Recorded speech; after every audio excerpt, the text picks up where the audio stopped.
Bienvenidos a una semana más del Poder de la Enseñanza. Muchas gracias por acompañarme. Mi nombre es Omar. El día de hoy es un placer para mí, como todas las clases lo son, estar con ustedes a través de las escrituras, poder compartir algunas enseñanzas, compartir algunos versículos que nos llamen la atención para poder llegar a, obviamente, a nuestro corazón, a nuestros espíritus y puedan aumentar nuestra fe de tal manera que podamos ayudar a los demás compartiendo lo aprendido, participando en las clases y de esa manera poder ayudar a los demás para que todos nos podamos edificar en el objetivo principal que es en venir a Cristo. Así que muchas gracias por ello y gracias por suscribirte, gracias por comentar. De verdad que los comentarios son muy profundos. Estoy agradecido por ellos, por ustedes, porque siempre comentan, hermanos, usted me ayuda, me ayuda la clase, la parte de la clase es muy bonita.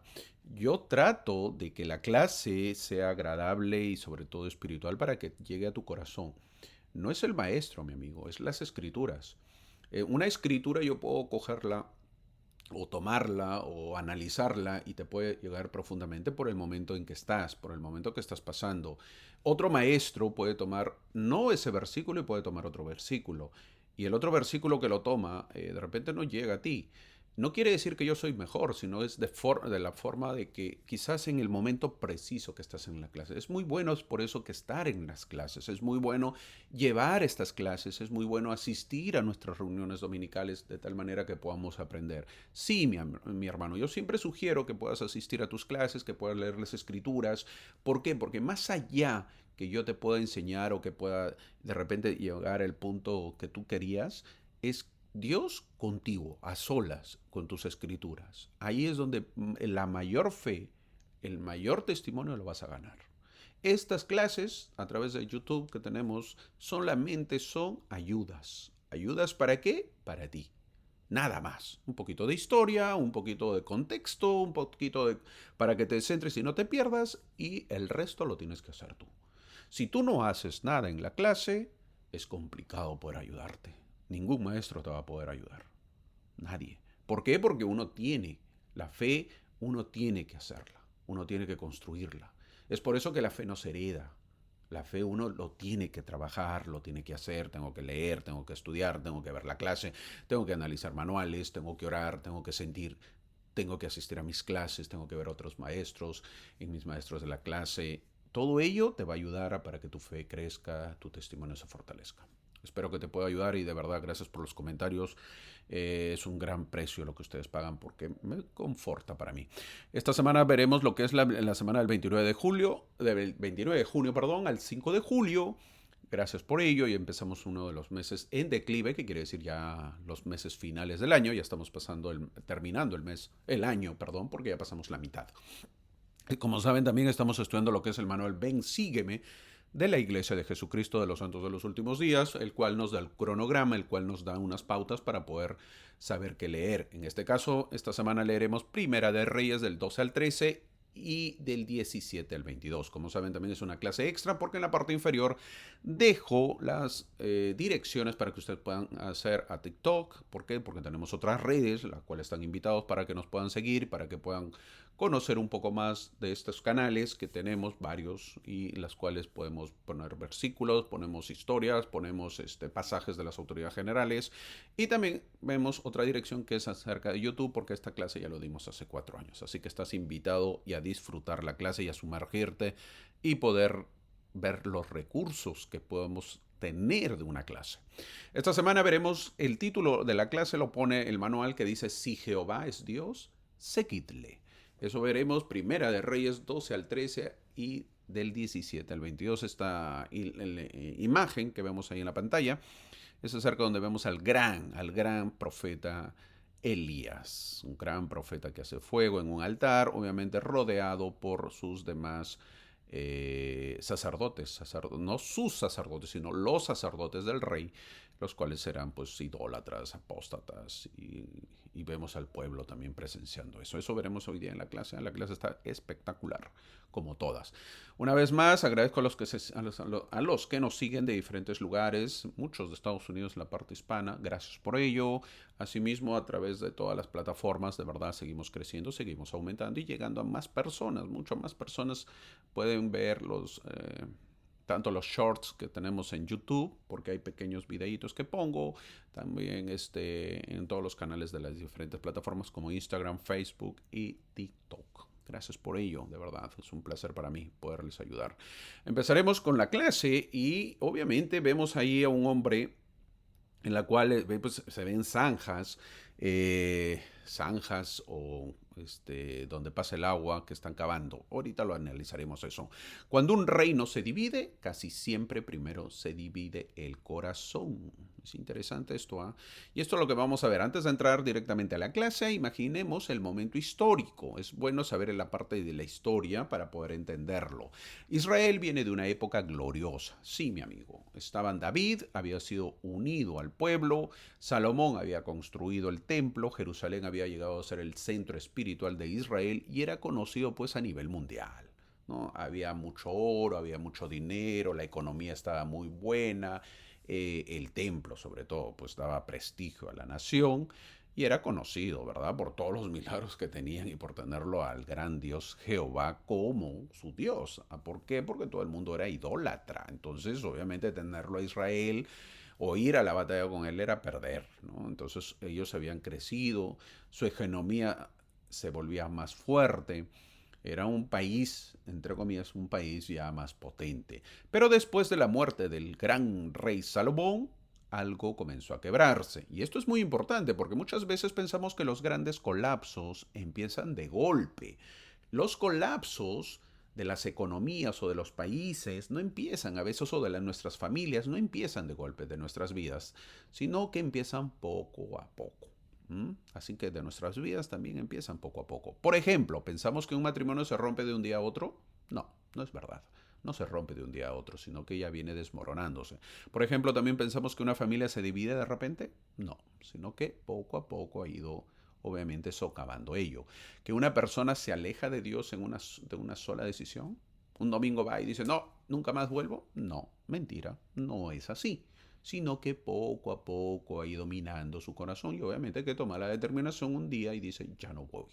Pero muchas veces no es así. Muchas veces la división visible, lo que se ve, solo revela una división que ya existía por dentro. Lo que nos pasa en la vida, ya existe la división. Por ejemplo, de una persona que es inactiva. Definitivamente no es de la noche a la mañana, como ya lo mencioné, sino que ya venía una división en la vida que ha existido, pero que no ha solucionado, sino que ha dejado que avance. Eso pasa en estos capítulos que veremos. El reino se divide. Sí, el gran reino de Israel se divide.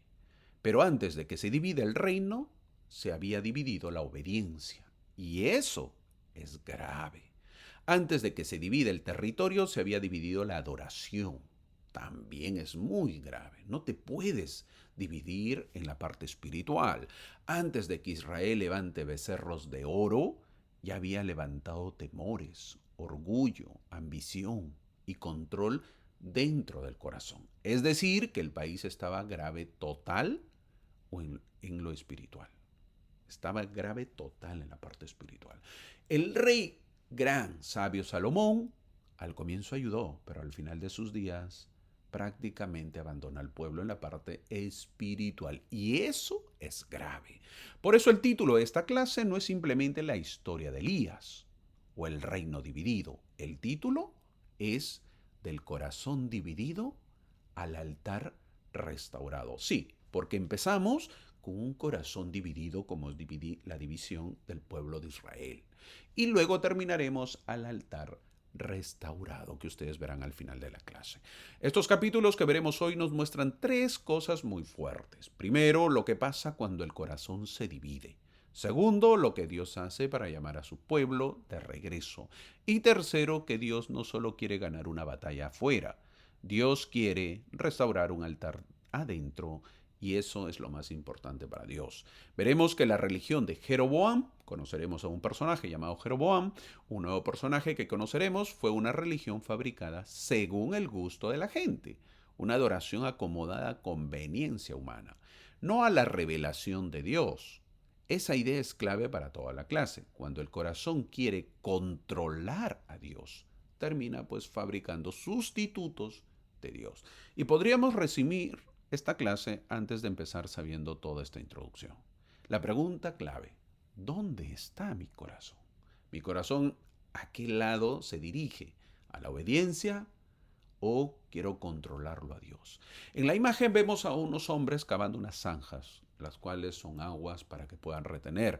En un valle seco, el hombre trata de que el agua fluya, la sed espiritual se calme. Y eso es lo que veremos el día de hoy.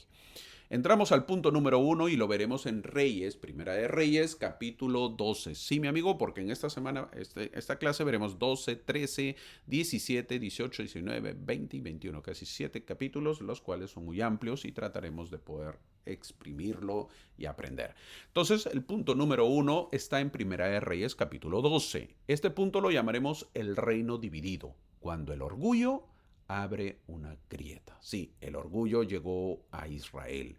Veamos un poco la historia. Después de la muerte de Salomón, como ya lo mencioné, su hijo Roboam llega al trono, porque el cargo es hereditario, es obviamente sucesor, es a través de sucesión. Y obviamente el sucesor es Roboam. Y también es bueno saber que el pueblo viene cansado. Aquí está lo grave. Viene cansado. Sí, cansado de impuestos, cansado de que obviamente mantener a un rey cuesta. Ellos dicen, el pueblo, tu padre agravó nuestro yugo. Ahora alivia tú algo de la dura servidumbre. Ah, ¿verdad que tener un rey cuesta? Se les dijo. Con el rey Saúl, con el rey David se les dijo, pero ellos no queremos un rey. Ahora ya lo están sintiendo. Es un chiste, ¿verdad? Ahora el pueblo estaba cansado, pero si ellos querían rey, ahora se olvidaron, ¿recuerdan?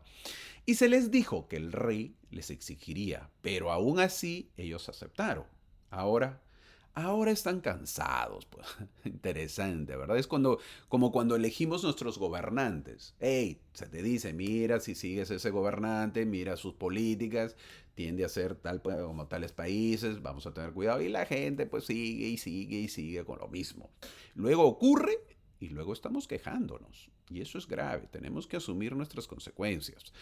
¿Qué hace el hijo de Salomón, en este caso Roboam, ante el pedido del pueblo? ¿Qué hace ante las quejas del pueblo? Roboam escucha. Somos tu pueblo, necesitamos alivio, necesitamos un rey que no solo mande, sino que también nos sirva, le dice el pueblo. Roboam consulta primero con los ancianos y ellos le dan un consejo sabio, obviamente. La persona mayor siempre te va a dar un consejo mucho más grande, obviamente por la experiencia. Si hoy fueres siervo de este pueblo y los sirvieres, ellos te servirán para siempre, les dice. Esa frase es poderosa. El liderazgo espiritual, mi hermano, no empieza diciendo ¿cómo hago para que me obedezcan? El verdadero líder espiritual empieza diciendo ¿cómo puedo yo servir para que el corazón vuelva? Ser líder de la iglesia es servir. Entonces queda la pregunta, ¿acepta o no acepta el consejo Roboam? La historia dice que Roboam rechaza el consejo de los ancianos y escucha a los jóvenes que crecieron con él. Ellos le dicen, habla más duro, impón más carga y demuestra autoridad porque tú eres el rey. Y aquí vemos una de las primeras enseñanzas de la clase. Un corazón inmaduro como era el de Roboam confunde autoridad con dureza. Esto lo vemos hasta en nuestros hijos. Roboam tenía el trono, pero no tenía sabiduría. Tenía corona, pero no tenía corazón espiritual. No tenía servicio. Tenía posesión, pero no tenía discernimiento. Y cuando alguien tiene poder sin humildad, tarde o temprano, rompe algo. Entonces el reino se divide. 10 tribus siguen a Jeroboam, que no es el rey, pero era un líder. Y empieza a sentirse el rey. A la parte norte, 10 tribus lo siguen. 10 tribus, o sea, es decir, la parte más grande. Y Judá y Benjamín o Benjamín, solo 2 tribus se quedan en la parte inferior con el nuevo rey, o bueno, el heredero Roboam. A partir de ese momento, Israel ya no camina unido como antes. Sí, obviamente, poco a poco se va apartando. Pero aquí viene algo profundo. Roboam, el hijo de Salomón, que se quedó con lo menor, quiere pelear para recuperar el reino. Pero Dios envía palabra por medio de Semaías, el profeta. No subáis ni peleéis contra vuestros hermanos, porque esto lo he hecho yo. Es decir, Jehová pone un pare. Si no, obviamente se termina Israel y se mata. Entonces dice, hey, tranquilo, yo he puesto eso, yo sabía que se van a dividir, así que no subas. Entonces vemos que es una muestra de que Dios puede obrar incluso en eventos producidos por el pecado y la necedad humana. Pero Él no es el autor del pecado mismo. Esto nos enseña algo difícil pero hermoso. Dios no aprueba toda ruptura, pero aún en medio de una ruptura puede seguir gobernando. Tal vez alguien escucha esta clase y dice, mi familia se dividió, mi vida se dividió, mi corazón se partió, o yo tomé malas decisiones. Otros tomaron malas decisiones que me afectaron. También podemos decir eso. Y uno podría pensar, entonces Dios ya no está conmigo. Un momento para ver. ¿Ok? En Primera de Reyes, capítulo 12, nos dice, aun cuando los hombres fallan, Dios no pierde el control. Ahora, el problema no termina con Roboam, porque Jeroboam, que va al norte, por miedo a perder el poder, fabrica una religión alternativa. ¿Y por qué? Porque se da cuenta que no hay templo. El templo queda en Jerusalén, en el reino de Judá. En el norte, donde está la mayoría de gente, no tienen templo. ¿Y ahora? Entonces Jeroboam piensa, si el pueblo sube o baja a Jerusalén a adorar, su corazón volverá a Roboam. Es decir, voy a hacer el trabajo de irme tan lejos, pues ya no me regreso mejor. Está bien una vez, dos veces, las veces que yo visite el templo, entonces mejor me quedo en Jerusalén y ya no regreso. Es decir, Jeroboam dice, así perderé al pueblo. Entonces, ¿qué hace? Hace becerros de oro y le dice al pueblo, no hace falta subir a Jerusalén. Aquí están tus dioses, es decir, pide y se te dará. Pero sean fieles, no se vayan. Mira eso, el temor político se convirtió en idolatría religiosa. A ese nivel cae Jeroboam.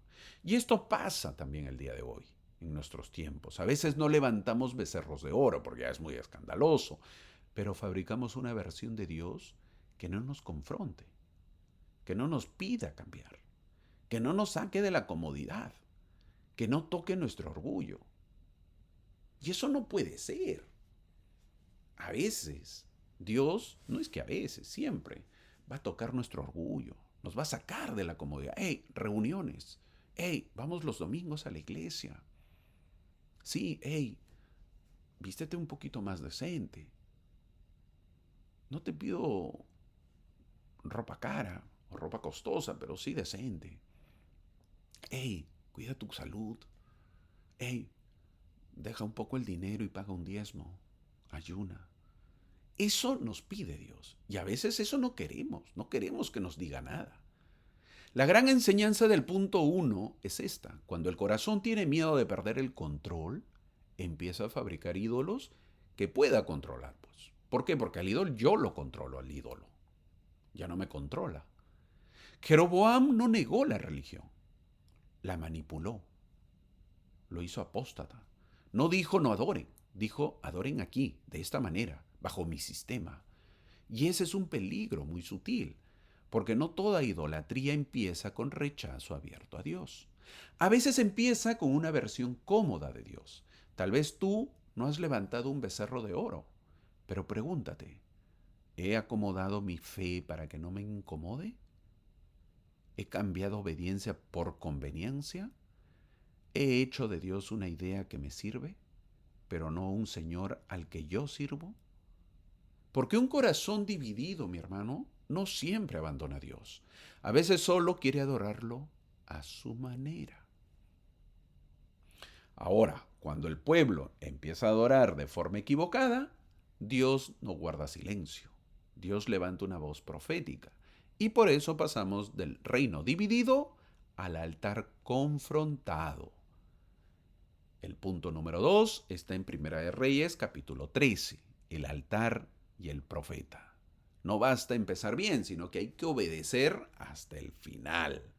Jeroboam hizo su altar una imitación en el norte de Israel para que el pueblo no vaya al templo de Jerusalén. Y él está junto al altar falso en Betel, sí, en la parte norte. El sistema religioso falso ya está funcionando. Hay altar, hay sacrificios, hay ceremonias, hay apariencia espiritual, pero no hay obediencia verdadera. Entonces aparece un hombre de Dios de Judá, es decir, del otro lado. No sabemos su nombre, pero era un profeta. Y eso ya enseña algo. En la obra de Dios, a veces el nombre del mensajero no es lo importante. Lo importante es que el mensaje venga de Dios. Este profeta clama contra el altar en el versículo 2.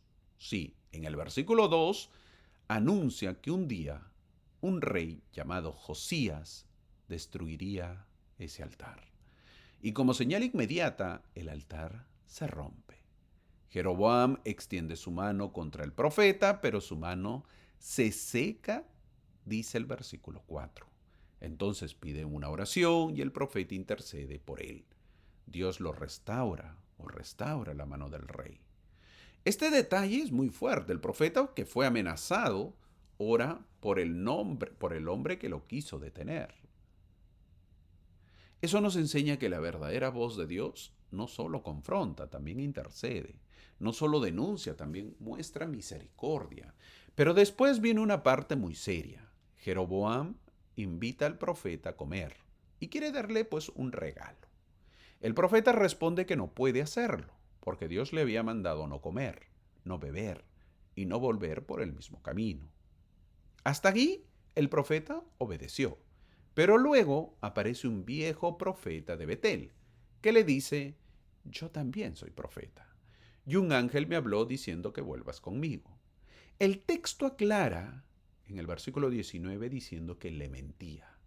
Y el hombre de Dios, que había resistido a la invitación del rey, cae ante la invitación de otro profeta. Esto es muy serio, porque a veces somos firmes cuando la tentación viene del mundo, pero somos débiles cuando la tentación viene con lenguaje religioso. Y eso ocurre muchas veces. Podemos aprender que el hombre de Dios tenía una palabra directa de Dios y no debía apartarse de ella por una sugerencia diferente. Sus fuentes citadas resumen el principio así. Dios no se contradice a sí mismo en sus mandamientos. Eso no es correcto.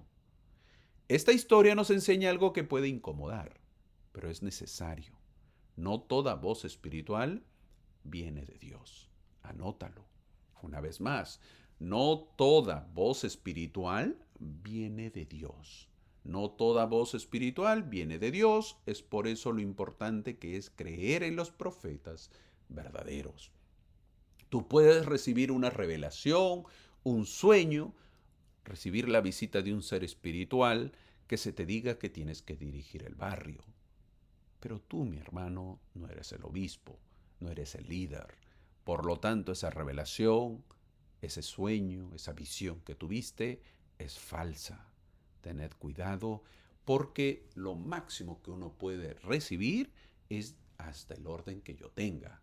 Si yo soy el líder misional, puedo tener una revelación con respecto a mi llamamiento, con respecto hasta lo que yo presido o dirijo. Si yo no tengo un llamamiento, no puedo recibir una visión de algo con respecto a la iglesia. Lo máximo que yo podría recibir es una revelación con respecto a mi hogar. Soy un padre de familia, pues recibiré una revelación con respecto a mi mayordomía como padre, con respecto a mis hijos, a mis hijas, con respecto a mi esposo, a todos los que estén bajo mi hogar. Tenemos que aprender a diferenciar. Hay voces que suenan religiosas, pero te alejan de la obediencia. Hay consejos que parecen piadosos, pero contradicen lo que Dios ya te mostró. Hay personas que dicen, no pasa nada, cuando Dios ya te dijo, hey, no vuelvas por ese camino. Y aquí viene una enseñanza muy profunda para la vida. La obediencia no se mide solo por cómo comienzas, sino por cómo permaneces. Así que hay que tener cuidado. Este profeta cae tontamente, se confunde Esa es la enseñanza. El profeta empezó valiente, enfrentó al rey, habló con el altar, contra el altar, vio señales, intercedió y tal como dice el versículo 9, quería obedecer, no comer, no beber y no regresar por el mismo camino. Pero después, en un momento de cansancio, hambre o confianza mal puesta, se desvió, dice el versículo 19. Esto nos habla a todos, porque muchas caídas no suceden cuando estamos fuertes, suceden cuando estamos cansados, cuando decimos solo esta vez. No creo que sea tan grave. Él también es creyente, debe saber lo que dice, parece una señal, pero la pregunta no es, ¿suena espiritual? La pregunta es, ¿está alineado con la palabra de Dios? Es por eso que nosotros testificamos cada domingo de nuestra religión, de nuestra iglesia, de nuestra fe, porque tenemos que saber que estamos en la doctrina verdadera. Mi amigo, debemos saber que no todo lo que te da alivio viene de Dios. No todo lo que te abre una puerta viene de Dios. No todo lo que usa lenguaje religioso viene de Dios. A veces la prueba más grande no es resistir al enemigo, sino permanecer fiel cuando alguien te ofrece una obediencia más cómoda. El final de este profeta es triste, porque es atacado por un león. La gran enseñanza es no negocies una instrucción clara de Dios por una voz que suena conveniente, porque Dios no juega. Hasta aquí hemos visto división, idolatría y desobediencia. Pero en medio de un pueblo seco espiritualmente, Dios levanta a un grande, a Elías. Y antes de llevarlo al Monte Carmelo, Dios lo lleva a aprender dependencia de Dios en secreto. Eso es el punto número 3 y para ello veremos en Primera de Reyes capítulo 17. Elías y el Dios que provee, se llama este punto. Cuando la harina no se acaba y la esperanza vuelve. Aquí en esta historia de Primera de Reyes capítulo 17 aparece Elías, el gran profeta Elías, en la historia bíblica de una forma repentina. No llega con presentación larga, no se nos da una biografía extensa, solo aparece con una palabra de Dios frente al rey Acab. No habrá lluvia ni rocío en estos años, sino por mi palabra, dice el versículo 1. ¿Por qué una sequía? Porque Baal era considerado por muchos como Dios de la lluvia, de la fertilidad y de la tormenta. Entonces Dios va a mostrar que no es Baal quien sostiene la tierra, no es Baal quien manda la lluvia, no es Baal quien da vida. Después de anunciar la sequía, Dios no lleva a Elías inmediatamente al escenario público, sino que lo manda al arroyo de Querit, dice el versículo 5, y ahí los cuervos le traen pan y carne, dice el versículo 6. Esto es bello. Antes del fuego del Carmelo que vamos a ver, hubo pan en secreto, hubo alimentación a un profeta. A veces nosotros queremos el Monte Carmelo, pero Dios primero nos lleva al arroyo. Sí, porque el Monte Carmelo que veremos ahorita a continuación es estrepitoso, es obviamente fuera de serie, pero Dios primero nos lleva al arroyo. Elías tenía que ser alimentado por cuervos, Elías tenía que ser alimentado por animales. Queremos nosotros muchas veces grandes momentos, grandes señales, grandes plataformas, grandes resultados, pero Dios muchas veces forma a sus siervos en lugares escondidos, donde no hay aplausos, solo dependencia diaria. Después el arroyo se seca, y esto también enseña mucho. Que Dios te haya llevado a un arroyo no significa que ese arroyo nunca se va a secar. Un río, un arroyo, un pequeño río. A veces Dios usa una etapa y luego permite que esa etapa termine para llevarte a otra dependencia. Luego Dios manda a Elías, al profeta Elías, a Sarepta. Es un lugar donde hay una viuda, dice el versículo 9, pero no una viuda rica. No, es una viuda pobre. Es una mujer muy pobre, gentil, no miembro de la iglesia, no del pueblo de Israel, recogiendo leña para preparar la última comida para ella y su hijo. Elías le dice, no tengas temor, y luego le pide que primero haga una torta pequeña para él. A simple vista parece una petición difícil, pero Elías no habla desde manipulación. no habla desde una promesa. La harina de la tinaja no escaseará, ni el aceite de la vasija disminuirá. La viuda obedeció con riesgo real, confiando en la promesa de Dios, y que Dios cumplió, sosteniéndolos muchos días, dice las Escrituras. Esta escena es profundamente espiritual. Es hermosa, porque Dios no le dio a la viuda una bodega llena de harina para 10 años. No, eso no recibió. Le dio provisión diaria. La harina no se acababa, pero tampoco se convertía en exceso visible. Cada día tenía que volver a mirar la tinaja. Cada día tenía que volver a confiar. A veces Dios no te da todo el mapa, mi amigo. Te da pan para hoy. No te muestra todo el camino. Te da aceite para esta noche. No te responde todas las preguntas, pero te sostiene lo suficiente para no caer. Luego ocurre algo todavía más fuerte, más complicado. El hijo de la viuda muere. Y uno pensaría, Señor, después de tanta obediencia, ¿por qué esta tragedia? Y esta pregunta es real. Hay personas que obedecen y aún así pasan dolor. Hay personas que oran y aún así lloran. Hay personas que sirven y aún así atraviesan pérdida. Elías toma al niño, clama a Dios, y Dios devuelve la vida al muchacho. Aquí vemos que Dios no solo provee pan, Dios también puede levantar esperanza donde parecía que todo había terminado. Y la gran enseñanza es, Dios no siempre evita lo que sucede en la vida, porque Él puede devolver vida donde tú solo veías pérdida. Tal vez hoy tu tinaja, mi amigo, se ve vacía. Tal vez emocionalmente estás viviendo con lo último que te queda. Tal vez dices, Señor, ya no tengo fuerzas, ya no tengo ánimo, ya no tengo claridad. Pero escucha esto, mi hermano. El Dios de Elías también es Dios de la viuda. Dios ve al profeta, pero también ve a la madre. Dios ve al que predica, pero también ve al que llora.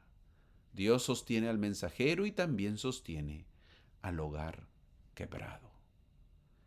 Pero la provisión privada no era fácil. Dios estaba preparando a Elías para un momento público que vendría, donde todo Israel tendría que decidir. Así llegamos ahora sí al Monte Carmelo. Y para ello veremos en Primera de Reyes capítulo 18, el Monte Carmelo, donde Dios no quiere un corazón dividido. La historia dice que después de 3 años de sequía, wow, lo más duro que puede haber sido, Dios le dice a Elías que se presente ante Acab, ante el rey Acab. Acab le había puesto el nombre a Elías de que el que turba a Israel. Así lo llamaba el rey Acab a Israel. O sea, la culpa lo tenía el profeta Elías. Siempre se echa culpa en la parte espiritual.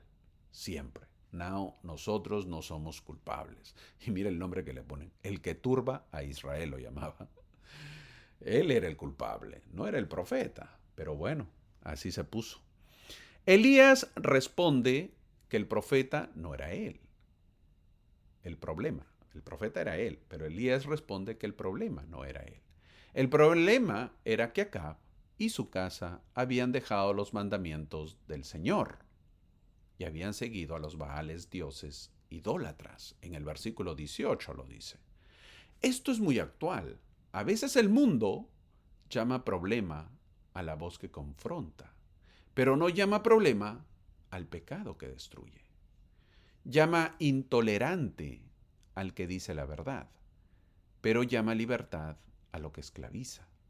Llama también muchas veces incómoda a la palabra de Dios, pero no llama peligrosa a la idolatría. Entonces Elías convoca al pueblo y hace una pregunta que atraviesa siglos. Y eso está en el versículo 21. Versículo conocidísimo, que tienes que marcarlo. ¿Hasta cuándo claudicaréis vosotros entre dos pensamientos? Una pregunta profunda que aplica a nuestros tiempos. O dicho en lenguaje directo, ¿hasta cuándo van a vivir con el corazón partido? ¿Hasta cuándo van a querer a Dios y a Baal? ¿Hasta cuándo van a querer el altar y el pecado? ¿Hasta cuándo van a querer fe y conveniencia? Israel estaba en una condición espiritualmente tibia. Quería dar algo de devoción a Jehová y algo también a Baal. Pero Dios no estaba interesado en una devoción dividida. Eso es muy duro. Porque a veces el problema no es que creemos en Dios. El problema es que queremos a Dios como parte de nuestra vida, pero no como el Señor de toda nuestra vida. Queremos que Dios bendiga nuestras decisiones, pero no que las gobierne. Queremos que Dios nos consuele, pero no que nos corrija. Queremos que Dios nos abra puertas, pero no que cierre la que nos daña. Queremos el fuego del cielo, pero no queremos reparar el altar. Y ahí está una de las frases más importantes del capítulo. Elías reparó el altar de Jehová que estaba arruinado, dice el versículo 30. Antes del fuego hubo restauración del altar. Esto es importante. No vayas directo al fuego, detente en el altar, porque muchos quieren fuego, pero no quieren reparar. Quieren presencia divina, pero no quieren rendición. Quieren milagros, pero no quieren ordenar su vida. Quieren respuestas, pero no quieren volver al lugar de obediencia. ¿Verdad que así somos? Mi hermano Elías no inventó algo nuevo en el Monte Carmelo. Reparó algo que antes había estado firme. Esa idea es preciosa. El avivamiento verdadero muchas veces no es crear algo novedoso, sino volver a lo que Dios ya ha establecido. Elías toma 12 piedras, toma nota, no toma 10 piedras, si solamente había 10 tribus, porque las otras 2 tribus estaban en Jerusalén, ¿verdad? Pero Elías toma 12 piedras. Aunque el reino estaba dividido, el altar se construye con 12 piedras. Esto es hermoso, es bello. Dios veía a su pueblo completo, aunque políticamente estuviera partido. El altar restaurado decía, Dios no ha olvidado su pacto. Dios no ha olvidado a su pueblo. Dios no quiere solo 10 tribus o 2 tribus. Dios quiere el corazón entero. Luego Elías pone agua sobre el sacrificio 1, 2 y 3 veces, dice el versículo 34. Humanamente lo hace más difícil, pero espiritualmente está diciendo cuando Dios responde, nadie podrá decir que fue truco. Acá no hay truco, acá no hay trampa, acá todo es claro, dice el profeta Elías. Y entonces ora en el versículo 36, no hace espectáculo, no se corta, no grita todo el día, no manipula la emoción, solo ora con reverencia. Y el fuego cae.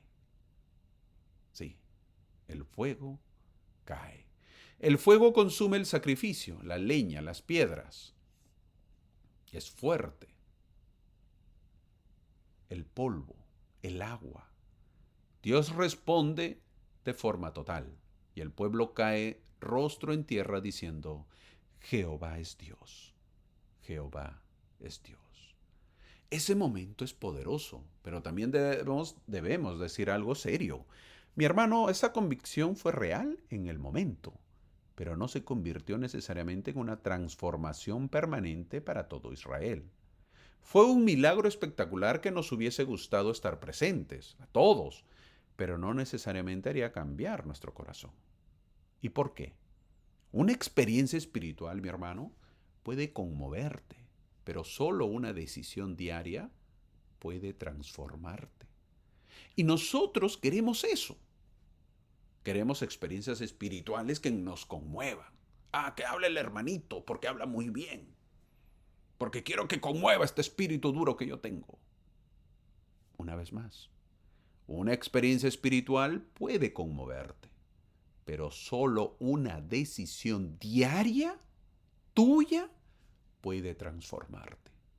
Hay personas que lloran en una reunión, Sienten algo muy fuerte. Dicen, Dios me habló, pero luego no reparan el altar. Y sin altar restaurado, el fuego se vuelve solo un recuerdo. Hoy la pregunta no es solo Dios puede mandar fuego. La pregunta es, ¿hay altar donde ese fuego pueda caer? ¿Nosotros hemos o estamos preparando el altar para que caiga fuego? ¿Está restaurado tu altar de oración? ¿Está restaurado tu altar familiar? ¿O tu altar de obediencia? ¿O tu altar de sinceridad? ¿Ese lugar secreto donde tú y Dios saben la verdad? Hermano, ¿pero no sería mejor que Dios actúe así porque mucha gente se convertiría? No, mi hermano, Dios no busca impresionar espectadores. No es un show. Dios busca volver corazones. No lo olvides. Volver el corazón a Él. Eso es lo que busca Dios. Pero después del fuego viene una escena inesperada. Elías gana una victoria pública, pero luego cae en un cansancio profundo. Y eso nos lleva al monte Oreb, donde Dios enseña que también habla en el silencio. Para ello llegamos al punto número 5. Y en Primera de Reyes capítulo 19. Elías y la voz apacible en Oreb. Después de lo sucedido en el Monte Carmelo, uno esperaría que el profeta Elías estuviera pues lleno de ánimo, porque Dios respondió con fuego desde el cielo en presencia de muchísima gente. El problema reconoció al Señor. El pueblo reconoció al Señor. Los falsos profetas fueron derrotados, y no solo eso, sino que la lluvia volvió. Es decir, Baal se sobreentiende que no era un dios. Ojalá que el pueblo de Israel lo haya reconocido de esa manera. Jezabel, quien era la esposa del rey Acab, amenaza a Elías. Y el profeta Elías huye. Aquí hay una de las escenas más hermosas de toda la historia profética. Elías, el mismo hombre que enfrentó a Acab, el mismo hombre que desafió a los profetas de Baal, ahora se siente bajo un árbol y pide morir en el versículo 4 del capítulo 19 de Primera de Reyes. Esto nos enseña algo muy profundo. Una gran victoria espiritual no te hace inmune al cansancio emocional, mi amigo.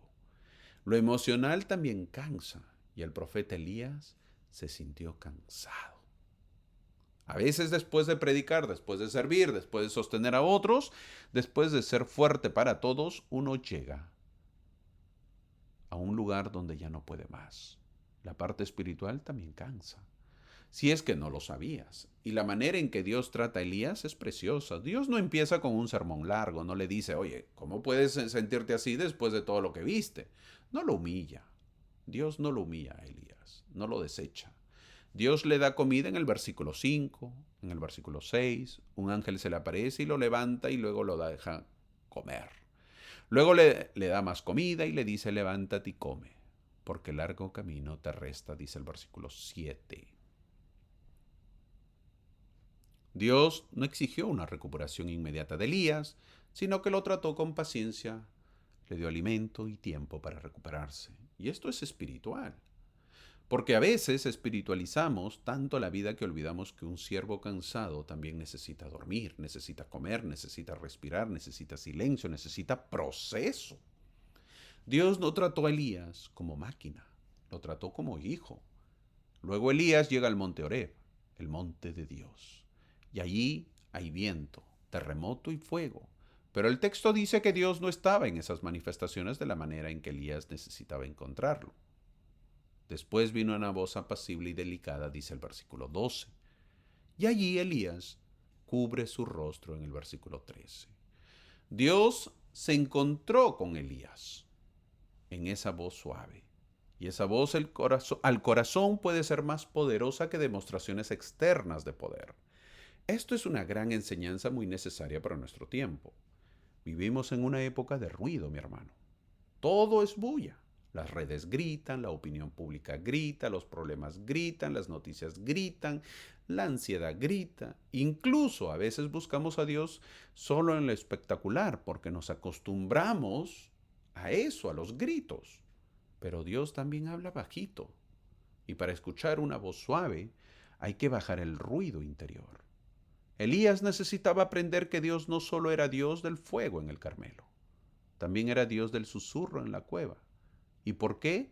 Porque hay momentos donde Dios no te va a levantar con una manifestación externa, te va a restaurar con una palabra interna. Mi hermano, tal vez tú vienes cansado, tal vez has ganado batallas que nadie vio, tal vez has sostenido tu fe, tu familia, tu trabajo, tus responsabilidades, pero por dentro estás como Elías, sentado bajo un árbol diciendo, ya basta, estoy cansado. Escucha esto. Dios no ha terminado contigo porque estés cansado. Dios no te desecha porque tengas miedo. Dios no borra el monte Carmelo porque hoy estés en la cueva. Él todavía puede darte pan, todavía puede darte descanso, todavía puede hablarte en silencio y decirte levántate, porque largo camino te resta. Y algo más, Dios le dice a Elías que no está solo. Hay 7,000 que no doblaron rodilla ante Baal. A veces el cansancio nos hace creer que estamos solos, pero Dios siempre ve más de lo que nosotros vemos. Y después de restaurar a su profeta, el Señor, la historia vuelve al reino y a las decisiones del gran rey Acab. Digo gran porque es un rey idólatra, no aprende. Porque Dios sigue mostrando misericordia ante este hombre. Pero Acab sigue confundiendo victoria con permiso para desobedecer. Es decir, que el rey Acab no aprendió nada después de lo sucedido en el monte Carmelo. Y para ello llegamos a Primera de Reyes, capítulo 20, el cual veremos el punto número 6, que llamaremos la batalla y la paz falsa. Ben-Hadad, rey de Siria, viene y sitia a Samaria, donde estaba el reino de Israel, el reino del norte. El rey de Siria y 32 reyes más vienen en contra de Israel. La situación parece imposible, el enemigo es fuerte, Israel parece pequeño. En el versículo 27 dice que Israel era como 2 rebaños de cabras, mientras los sirios llenaban la tierra. ¿Qué tal comparación? 2 rebaños de cabras, dicen que era Israel. Pero Dios envía palabra al rey Acab. Y esto sorprende porque Acab no era un rey fiel. Sin embargo, Dios todavía se le revela, todavía le habla, todavía le da oportunidades. ¿Y por qué? Porque Dios está defendiendo su nombre. Los sirios decían que Jehová era Dios de los montes, pero no de los valles. Es decir, tenían una idea limitada de Dios. Pensaban que el Dios de Israel tenía jurisdicción parcial, solamente en los montes, no en los valles. Pero Dios dice en el versículo 28, por cuanto los sirios han dicho que Jehová es Dios de los montes y no de los valles, yo entregaré esta multitud en tu mano, para que conozcáis que yo soy Jehová. Dios tomó esa idea equivocada como una ofensa a su gloria. El Señor mostraría que su poder no está limitado a un lugar o circunstancia. Dios no es solo Dios del monte, también es Dios del valle. Es fácil decir Dios es bueno cuando estamos en el monte, cuando hay respuesta, salud, provisión, estabilidad, alegría. Pero ¿qué pasa cuando bajamos al valle? ¿Sigue siendo Dios allí? ¿Sigue reinando cuando no sentimos la fuerza? ¿Sigue siendo fiel cuando la batalla se ve desigual? Primera de Reyes capítulo 20 responde sí. Dios también gobierna en el valle. Pero después de la victoria viene el problema. Acab deja vivir a Ben-Hadad en el versículo 34, haciendo una alianza que Dios no lo había aprobado. Él confunde misericordia con desobediencia, confunde diplomacia con fidelidad, confunde conveniencia política con discernimiento espiritual. Y esta imagen resume una gran advertencia. A la izquierda está Acab, triste pero no arrepentido. En el centro está el profeta, confrontándolo con la palabra de Dios. Y a la derecha vemos la parábola Alguien tenía que cuidar lo importante, pero por estar ocupado en muchas cosas, lo perdió. Esta imagen nos recuerda que la victoria externa no reemplaza la obediencia interna. Dios puede librarnos, pero no para que volvamos igual. Él nos da misericordia, pero no para usarla como excusa. Entonces, un profeta le da una parábola. Un hombre debía guardar a un prisionero, dice la Escritura. Pero, dice, mientras tu siervo estaba ocupado en una y otra cosa, el hombre desapareció, dice en el versículo 40. Esa frase es tremenda, ocupado en una y otra cosa. ¿Cuántas personas pierden lo más importante no por rebelión abierta, sino por distracción? No porque odiaban a Dios, sino porque estaban ocupados. No porque negaban la fe, sino porque todo lo demás se volvió urgente. ¿Y la parte espiritual no es urgente acaso? Esta es una advertencia contra perder la tarea central que Dios nos dio, aun cuando estemos ocupados en muchas cosas. Y luego Dios declara juicio sobre Acab. El capítulo termina diciendo que Acab se fue triste y disgustado en el versículo 43, pero no arrepentido. Esa diferencia es muy importante. Vemos que Acab tenía tristeza por las consecuencias del pecado, pero no tristeza por el pecado mismo. Aprendemos que no toda tristeza es arrepentimiento. A veces nos duele haber sido descubiertos, pero no haber ofendido a Dios. Nos duele la consecuencia, pero no la raíz. Nos molesta perder la paz, pero no nos molesta haber desobedecido. En este punto aprendemos que la victoria externa no reemplaza la obediencia interna. Dios puede darte una victoria, mi hermano, pero no para que vuelvas igual. Dios puede librarte, pero no para que hagas alianzas con lo que Él te mandó vencer. Dios puede mostrarte que es Dios del valle, pero no para que uses su misericordia como una excusa. Hay que tener cuidado. Y cuando el corazón no se arrepiente, el pecado se vuelve más atrevido. En el siguiente capítulo, Acab ya no solo toma malas decisiones políticas, ahora codicia lo que no le pertenece. Eso es el punto número 7, donde vemos en Primera de Reyes capítulo 21. Veremos la codicia de Acab y Nabot. Aquí la historia se vuelve muy personal. Ya no estamos en el Monte Carmelo con fuego del cielo, ya no estamos en una guerra internacional como la que vimos. Estamos ahora frente a una viña. Un hombre llamado Nabot tiene una viña junto al palacio de Acab. Acab quería esa viña. Le ofrece dinero o una viña mejor, pero Nabot responde que no puede darle la heredad de sus padres. Esto no era una simple terquedad. Debemos saber que hay cosas que a veces no se venden o no tienen precio. Pero Nabot, para este hombre llamado Nabot, la tierra era herencia familiar, ligada al pacto y a la identidad del pueblo. No era solo propiedad, era legado, y Acab no lo entiende.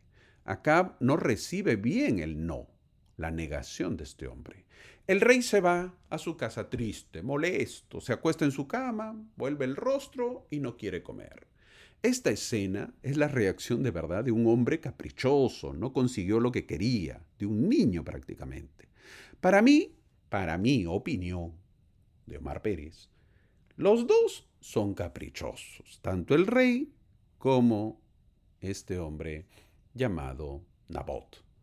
Primero, porque el rey se enoja por una viña si puede tener muchísimas. Y Nabot también, que él también es caprichoso, por no venderla. Vendes y luego obtienes otra, no te compliques la vida tampoco. Es el rey, ¿qué vas a luchar contra el rey?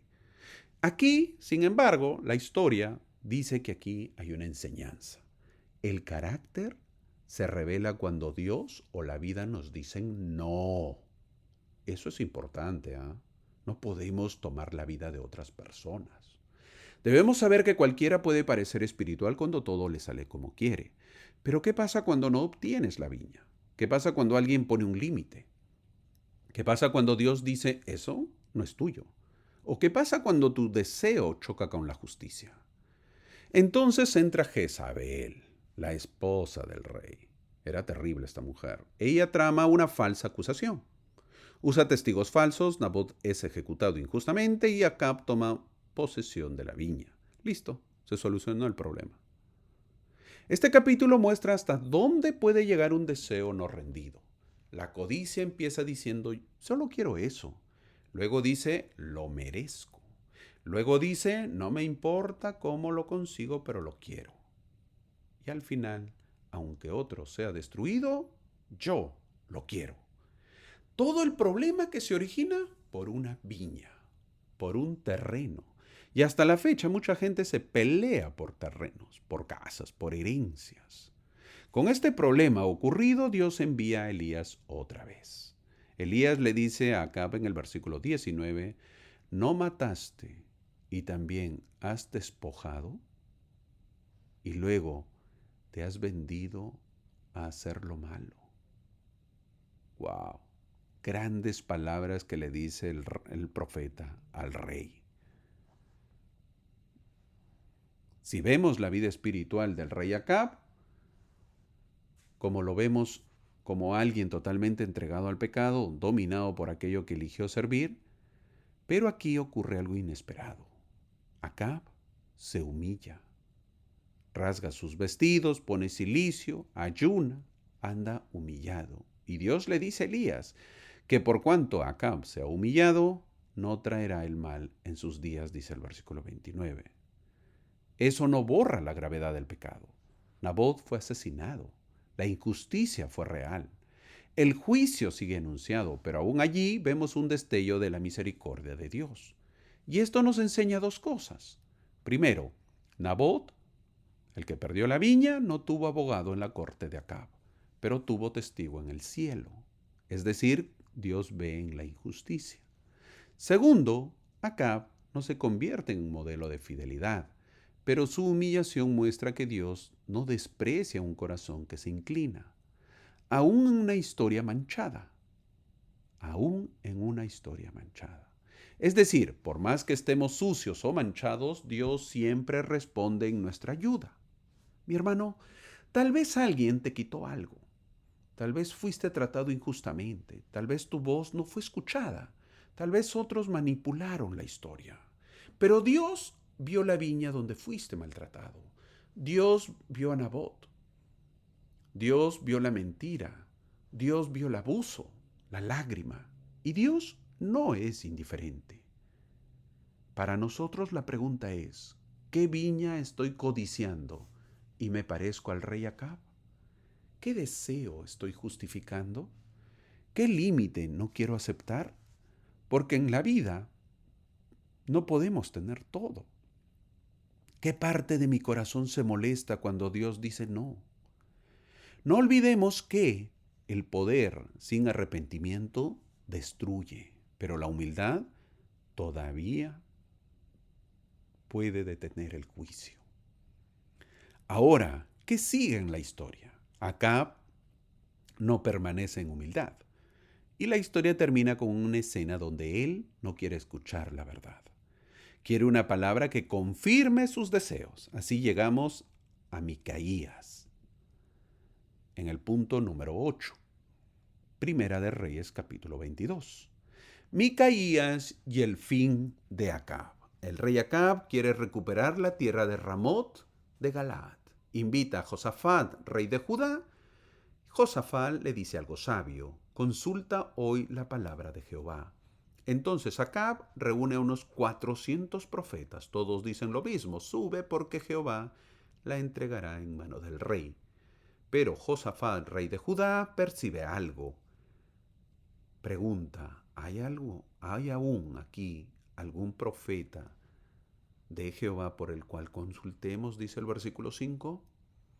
Y Acab responde, aún hay un varón, Micaías, pero yo le aborrezco, porque nunca me profetiza bien, sino solamente mal. Esa frase revela el corazón de este pobre hombre, Acab. Él no quería la verdad, quería solo confirmación, no quería dirección, quería aprobación, no quería saber la voluntad de Dios, quería que Dios bendijera su acción. su voluntad. Y es parecido a estos tiempos. A veces no buscamos consejo para obedecer, buscamos consejo para sentirnos autorizados. No preguntamos, Señor, ¿qué quieres de mí? Sino preguntamos, ¿quién me puede decir que lo que yo quiero está bien? Eso muchas veces estamos preguntando. Ahora, antes de que el profeta Micaías entre, le dicen, mira, todos los profetas hablan bien del rey, habla tú igual, pues, Micaías. No te vayas por otro lado, di lo que quiere escuchar el rey. Pero Micaías responde, vive Jehová que lo que Jehová me hablare, eso diré, dice el versículo 14. Fuerte, ¿ah? Vemos que un profeta que viene incluso de la prisión, se presenta ante dos reyes y decide hablar solo lo que Dios diga, aunque todos estén presionando en la dirección contraria. Luego Micaías ve a Israel esparcido por los montes como ovejas sin pastor. Eso significaba que Acab moriría. La visión de Micaías anunciaba derrota y la muerte del líder. Acab rechaza la palabra, manda a encarcelar a Micaías, luego va a la batalla disfrazado. Pero aquí viene una escena impresionante. Un hombre dispara su arco a la aventura, sin apuntar específicamente al rey, dice el versículo 34, y la flecha hiere a este rey Acab, entre las junturas de la armadura. ¿Y qué aprendemos? Mi hermano, que uno puede disfrazarse de los hombres, pero no puede esconderse de la palabra de Dios. Acab pensó que podía evadir la profecía cambiando su apariencia, pero la palabra de Dios no necesitaba que el arquero supiera a quién apuntaba. Dios no necesitaba la precisión humana para cumplir su palabra. Este rey Acab muere. La verdad rechazada entonces no deja de cumplirse. Puedes silenciar al profeta, pero no puedes silenciar a Dios. Puedes encarcelar a Micaías, pero no puedes encarcelar la palabra. Puedes rodearte de 400 mensajes agradables a tus oídos como todo el mundo quiere escuchar. Pero una sola verdad de Dios pesa más que todas las voces que te aplauden. Entonces pregúntate, ¿estoy buscando la verdad o solo una confirmación?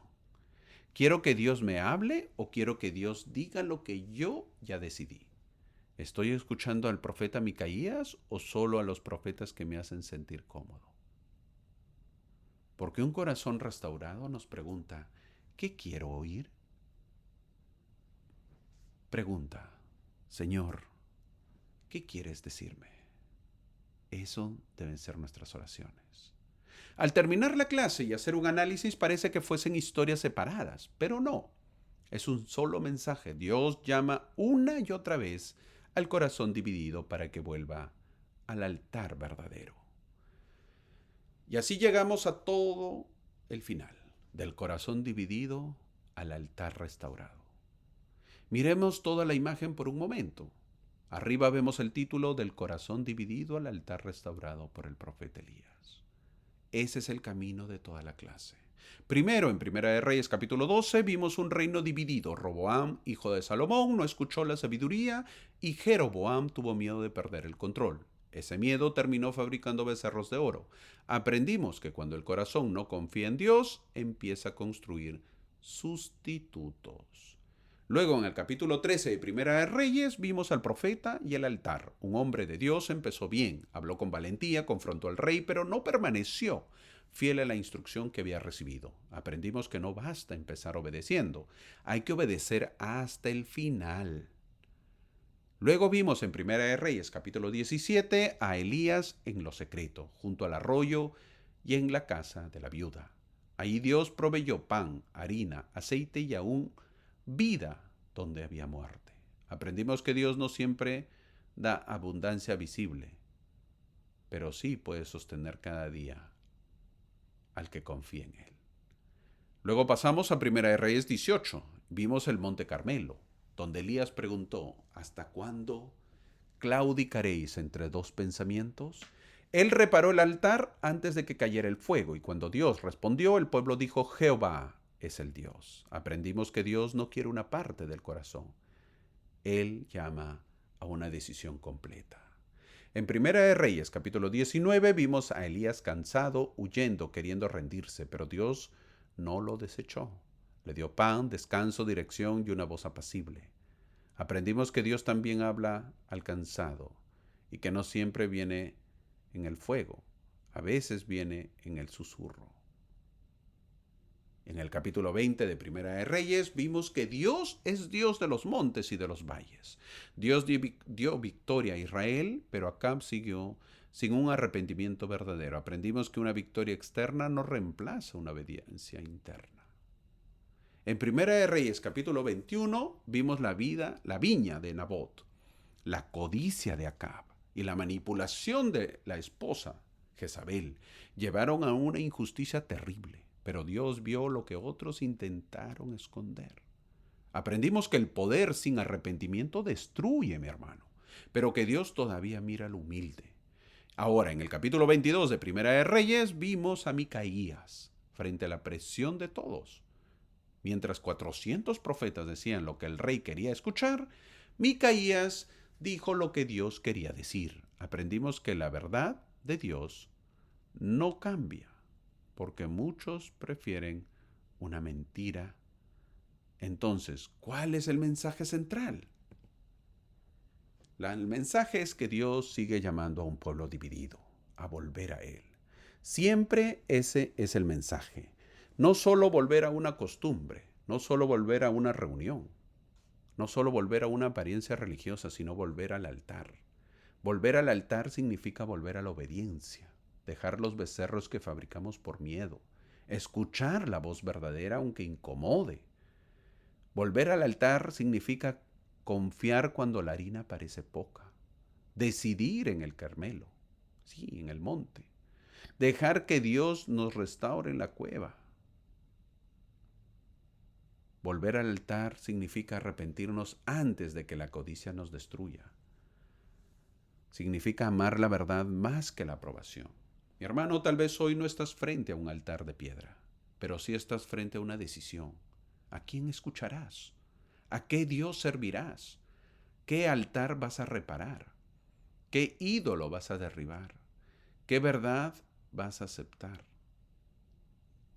Porque el Señor no solo quiere ganar una batalla en tu vida, Él quiere recuperar tu corazón. Sí, tu corazoncito.